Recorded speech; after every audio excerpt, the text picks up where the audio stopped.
Ladies and gentlemen, brothers and sisters, today we talk about something sacred, something under attack, something God created with His own hands.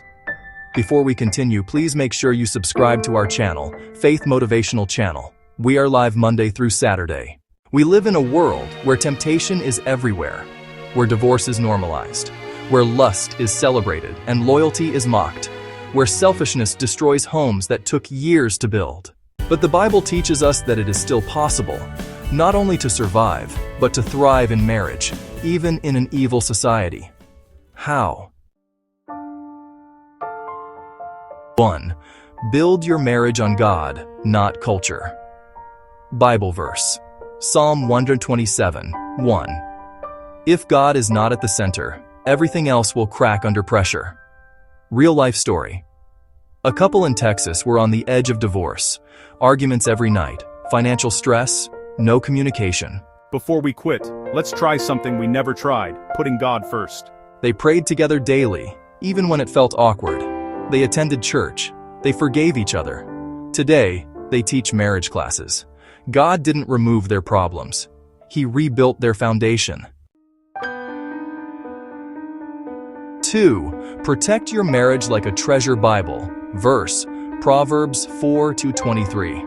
We guard phones, we guard bank accounts, we guard cars with alarms, but we often leave our marriages unprotected.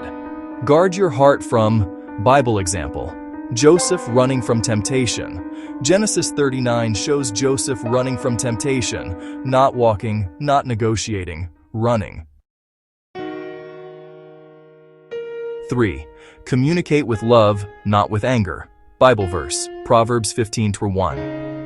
A gentle answer turns away wrath, but a harsh word stirs up anger. Arguments don't break marriages. How we argue breaks them. Real life story. A 40-year married couple was asked, "What kept your marriage strong?" The husband said, "We learned to talk, not attack." The wife added, "And we learned to listen, not defend." Simple, but powerful. 4. Love is a daily decision, not a feeling. Bible verse, 1 Corinthians 13:7. Love bears all things, believes all things, hopes all things, endures all things. Feelings change, life gets busy, beauty fades, bodies age, but love, true biblical love, chooses commitment every single day.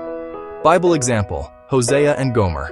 Hosea loved a wife who abandoned him, betrayed him, and embarrassed him, but he still fought for her. Why? To show the world what faithful love looks like. 5.